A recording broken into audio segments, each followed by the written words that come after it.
성공적으로 삶을 살고 있는 사람들과 그렇지 못한 이들의 가장 큰 차이점은 주체적인 삶을 살고 있느냐, 바로 삶을 통제하고 있느냐는 것입니다. 종종 들어보신 말이죠. 어찌 보면 굉장히 단순한 얘기 같으면서도 말은 쉽지 라는 생각이 떠오를 수도 있습니다. 이번 영상에서는 구체적으로 이를 훈련하는 방법까지도 소개하려 합니다. 다음 콘텐츠에서는 훈련 가이드 영상을 업로드할 예정이니 끝까지 시청 부탁드릴게요. 이를 훈련하고 생활에 적용하지 않는다면 아무리 이런 정보를 알고 있다고 하더라도, 이런 영상을 아무리 본다고 하더라도 아는 것이 결코 아닙니다. 그림의 떡일 뿐인 거죠. 주어진 삶을 그냥 무의식적으로 살아가는 것이 아니라 의식적으로 바꾸어 나가거나 재창조하는 삶을 여러분도 살아갈 수 있습니다. 그래서 이번 영상에서는 의식적으로 우리의 내면과 행동을 바꾸어 나가는 기술을 소개하며 그를 단련하고 훈련하는 방법에 대해서도 자세히 설명드리겠습니다. 영상 시작하기 앞서 솔직히 말씀드릴게요. 이 방법은 여러모로 검증되고 오래된 역사를 지녔지만 영상만 본다고 해결되는 그런 쉬운 방법은 아닙니다. 그리고 그런 지름길은 이 세상에 없습니다.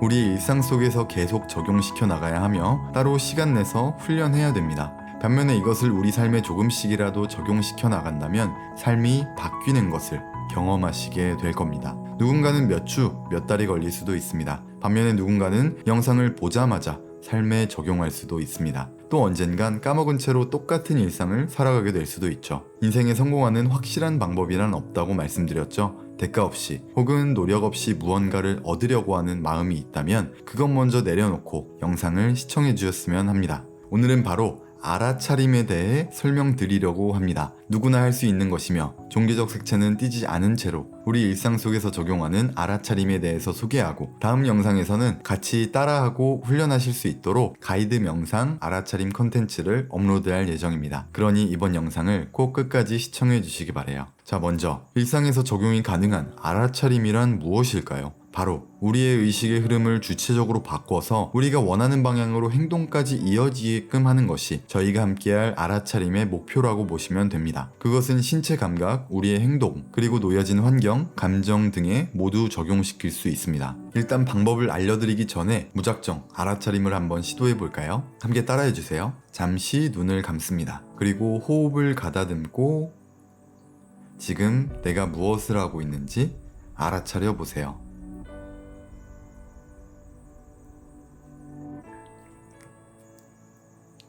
어떠세요? 모습이 그려지긴 하지만 여러 생각들이나 문장들이 떠오르지는 않으셨나요? 혹은 뭘 해야 될지 잘 모르시겠죠? 다시 한번 해볼게요. 이번에는 나의 모습을 관찰자 시점에서 떠올려 보는 겁니다. 즉, 다른 사람을 바라보는 것처럼 내가 무엇을 하고 있는지 그 모습을 한번 떠올려 보겠습니다. 잠시 동안 해볼게요. 잠시 눈을 감습니다. 그리고 호흡을 가다듬고 지금 내가 무엇을 하고 있는지 알아차려 보세요.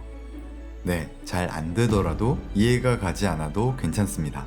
아직 시작도 안 했는걸요. 그래도 관찰자 시점에서 알아차린다는 것에 약간의 차이를 느끼셨나요? 알아차림에서 가장 중요한 것은 바로 상태, 감정, 환경 등을 나와 동일시하는 것이 아니라 관찰자의 시점에서 떠올리는 것입니다. 조금 어려울 수 있지만 다른 방식으로도 한번 해볼게요.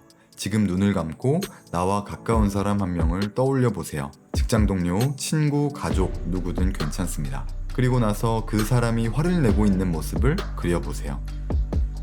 그리고 나서 그 사람의 모습을 나로 바꿔봅니다. 그 모습을 있는 그대로 바라보는 것입니다. 다른 여러 생각들이 떠오른다면 그 화난 모습에 더욱 집중해 보세요. 그 모습을 지켜본다고 해서 내가 화가 난 상태는 아닐 겁니다. 관찰자의 시점에서 있는 그대로 지켜보는 것 뿐이니까요.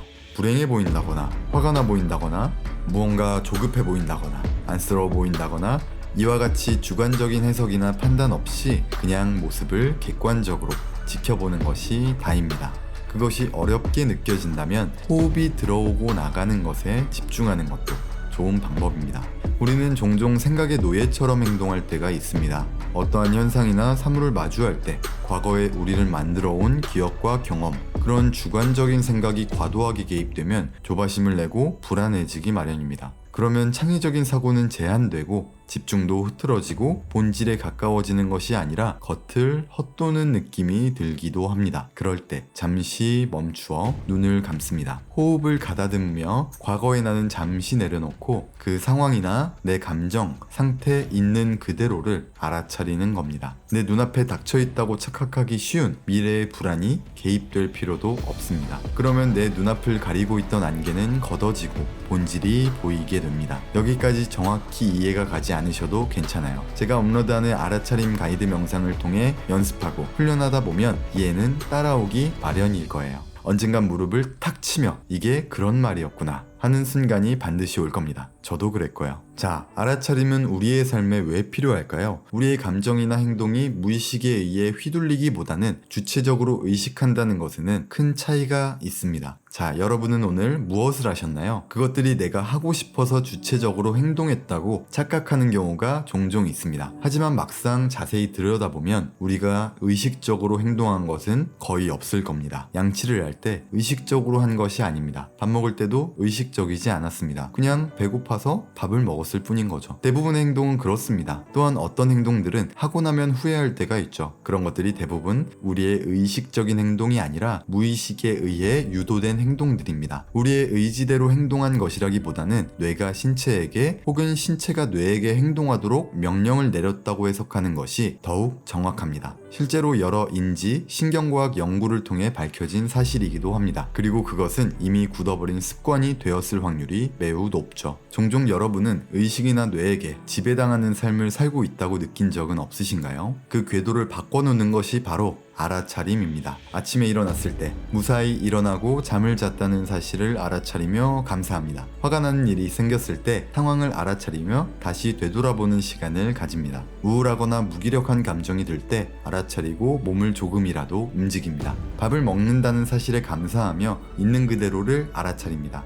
그렇게 사물이나 상황을 더욱 객관적으로 판단할 수 있는 능력이 길러집니다. 그럼 소통이 원활해지고 주변에 사람이 모여들기 시작하며 집중력, 창의력이 증진되어 업무 생산성이 올라갑니다. 성공은 자연스레 따라오겠죠. 나의 신체 상태와 내 생각들을 포함한 많은 것들을 있는 그대로 느끼고 바라볼 수 있게 됩니다. 고통이나 통증도 다르게 바라볼 수 있게 됩니다. 내 과거의 경험과 기억으로 하여금 형성된 여러 자아와 주체적인 내가 분리된 느낌도 들 거예요. 무의식을 의식으로 우리의 행동을 바로잡아 나가며 고착화된 행동들 대신 내가 원하는 습관들로 채워넣고 인생을 바꿔나갈 수 있습니다. 우리의 뇌는 바뀔 수 있어요. 과학적으로도 여러 신경가소성 이론을 통해 검증된 사실이죠. 우리 내면의 여러 감정을 알아차림으로써 응어리진 마음속의 과제를 해소할 수도 있습니다. 그리고 어떠한 욕구를 주체적으로 컨트롤할 수도 있게 되며 이는 지속적으로 뇌의 신경가소성을 촉진시켜 뇌가 건강하게 발달하는 결과를 낳습니다. 오랜 시간 연습하지 않더라도 신기한 경험들을 종종 하게 되실 겁니다. 감정에 압도당하지 않고 하루를 보냈다는 것도 비슷한 것들입니다. 우리가 세상을 바꿀 수는 없는 노릇이지만 우리의 관점이 바뀌면 세상이 더욱 아름답고 다채롭게 변합니다. 그리고 모든 것이 아이디어로 채워지는 놀라운 경험을 하게 될 겁니다. 바로 본질을 꿰뚫어 볼 수 있다는 것이죠. 새로운 감각이 생겨나는 그런 경험들을 할 수도 있습니다. 하지만 작심삼일이라는 말이 괜히 나온 게 아닙니다. 그게 말처럼 쉽지만은 않죠. 우리의 뇌는 편한 대로 행동을 반복해서 유도하려는 습성이 있습니다. 그래서 중독에 허덕이고 편한 방식을 쫓아가는 것이 지극히 정상적인 거죠. 그게 우리 종족의 특성이니까요. 계속 같은 방식으로 습관이 고착화되게끔 우리는 수십만 년 동안 진화해 왔습니다. 편한 방법이 곧 생존에 유리하다고 판단하는 거죠. 그렇기에 의식적으로 알아차릴 수 있게끔 일상에서의 적용뿐만 아니라 알아차림 명상 훈련이 꼭 동반되어야 합니다. 다른 명상을 해도 괜찮습니다. 대부분의 명상에는 호흡과 알아차림이 포함되어 있거든요. 반대로 명상을 일상생활에 적용시키지 않는다면 그것마저도 효과가 반감될 수 있습니다. 알아차림은 훈련해야 하고 갖고 나가야 하는 내면의 기술입니다. 우리가 악기를 처음 접했을 때 곧바로 현란하게 다룰 수는 없는 것처럼 운동을 처음 배울 때 간단한 기초 동작부터 시작하는 것처럼 여러 기술을 배우는 것이랑 동일한 메커니즘입니다. 알아차림도 하나의 기술이며 훈련으로 계속 발전시켜 나가야 됩니다. 그러면 점진적으로 풍요로운 삶을 누릴 수 있게 되죠. 알아차림을 일상생활에 적용하는 방법에 대한 예시를 들어볼게요. 만약 내가 다이어트를 하는데 야식으로 햄버거나 피자가 땡긴다. 그러면 그 생각을 없앨 필요는 없습니다. 그것을 먹고 싶다는 생각을 일단 내버려 둡니다. 그리고 잠시 눈을 감고 그 마음을, 그 욕구를 관찰자 시점에서 바라봅니다. 판단을 하는 것이 아니라 또 다른 생각을 하는 것이 아니라 그냥 떠올리기만 하면 됩니다. 여기서 또 중요한 것은 생각하지 않으려고 하면 생각이 떠오릅니다. 코끼리 생각을 하지 말라고 하면 코끼리가 떠오르는 것처럼요. 그래서 알아차림에 주의를 집중합니다. 의식의 방향을 옮겨가는 거예요. 강을 바라보는 것은 강에서 떨어져 있어야 그것을 바라볼 수 있습니다. 거대한 산을 바라보려면 산 밖에 멀리서 바라봐야 하는 것처럼 우리의 마음도 같습니다. 잠시 고요한 상태로 그런 나를 알아차리고 바라봅니다. 그 욕구가 내 주체적인 생각에서 비롯된 것이 아니라 과거의 경험이 만들어낸 허상임을 깨닫는 것입니다. 그럼 피자나 햄버거가 아니어도 괜찮겠네. 물 한 잔 가득 먹고 잠이나 자야겠다. 때론 어떠한 욕구가 없음에도 불구하고 그냥 알아차립니다. 책을 읽고 있던, 운동을 하고 있던, 내가 원하는 긍정적인 행위를 하고 있을 때에도 잠시 눈을 감고 주변이 시끄럽건 말건 내면만은 고요한 상태로 잠시 멈춰 나를 바라봅니다. 나를 알아차리고 내 행동, 내 감정을 알아차립니다. 머릿속에 단어나 문장을 떠올리는 것이 아니라 그냥 온전히 현재의 순간을 느끼는 것입니다. 문장이 계속 머릿속에 맴돌더라도 괜찮습니다. 첫 술에 어떻게 배부르겠어요? 알아차림 명상을 연습하다 보면 좋아질 거예요. 방금까지 말씀드린 것은 주로 행동이나 행동을 유발시키기 직전에 알아차림을 적용하는 방법이었는데요. 그거 외에 내면의 감정이나 상태를 알아차릴 수도 있습니다. 대표적인 예시를 하나 들어볼까요? 직장 동료나 상사, 고객이 나에게 뭐라고 했습니다. 내 잘못이나 실수가 아닌데도 말이죠. 너무 억울하고 어이없고 화가 납니다. 이럴 때 눈을 감고 잠시 호흡을 가다듬고 화가 난 나의 모습을 있는 그대로 떠올립니다.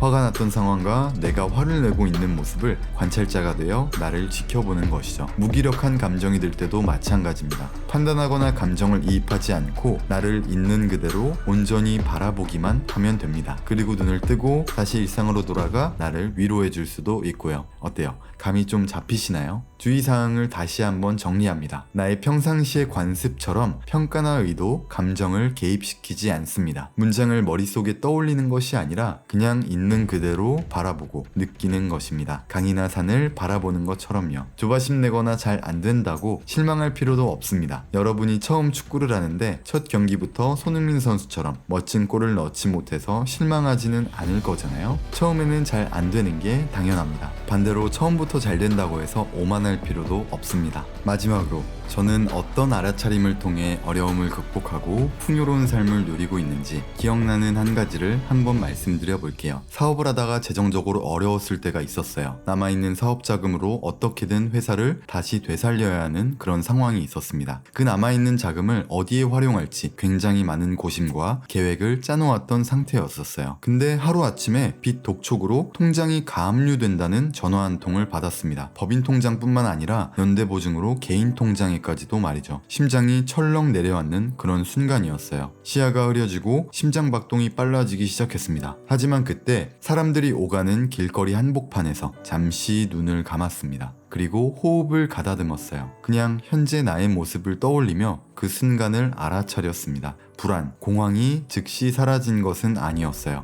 문제는 그대로 남아있었으니까요. 그럼에도 불구하고 입가에 아주 살짝 미소가 지어졌습니다. 그리고 약간의 여유도 생겨났어요. 그리고 나서 눈을 뜨자 조금씩 마음이 편안해지고 내가 불안해봤자 해결되는 것은 아무것도 없다고 느껴졌습니다. 제가 심장 박동이 되게 빨리 뛰었었던 그 느낌이 그렇게 싫지만은 않았어요. 그리고 나서 뭐 될 대로 되라지. 일단 내가 할 수 있는 데까지는 뭐든 해봐야겠다. 그렇게 머릿속이 가벼워지니 이 문제를 해결하기 위해서 내가 어떤 행동들을 해야 할지 집중할 수 있게 됐죠. 물론 그 이후에 하루 이틀 만에 해결한 것은 아니었지만 덕분에 지금은 잘 해결되었습니다. 알아차리지 않고 그때의 불안에 압도되었다면 적어도 30분에서 1시간 동안은 공황 발작이 사라지지 않았을 겁니다. 그 이전에는 그랬었거든요. 그럴 때마다 입안에 안정제를 털어놓곤 했죠. 그리고 무기력하거나 피곤한 상태 상태로 그날 하루를 온전히 허비했을 겁니다. 이외에 많은 것들을 포기했을 수도 있고요. 전 그때 이후로 불안, 고통과 함께 사는 방법을 터득하기도 했습니다. 여러분은 진정으로 나 자신을 돌보고 있나요? 그냥 무의식에 떠오르는 생각에 압도당하는 것이 아니라 주체적으로 내면의 소리에 귀 기울이고 나를 살피는 시간을 갖고 있는지 말입니다. 인생을 풍요롭게 혹은 행복하게 또는 목표를 이루는 데 있어서 알아차림을 잘 활용하고 인생에 적용시켜 나가시기를 바랍니다. 계속 부딪히고 계속 넘어질 겁니다. 그건 당연한 거예요. 오히려 감사한 거죠. 부딪히고 넘어지지 않는다는 것은 시도조차 하지 않았다는 뜻이니까요. 진부한 말일 수는 있지만 실패는 항상 우리에게 많은 지혜를 가져다 줄 겁니다. 그것을 알아차리기만 한다면요. 그러니 겁먹지 마세요. 여러분과 늘 함께 하겠습니다. 곁에서 응원할게요. 감사합니다. 헤드버스였습니다.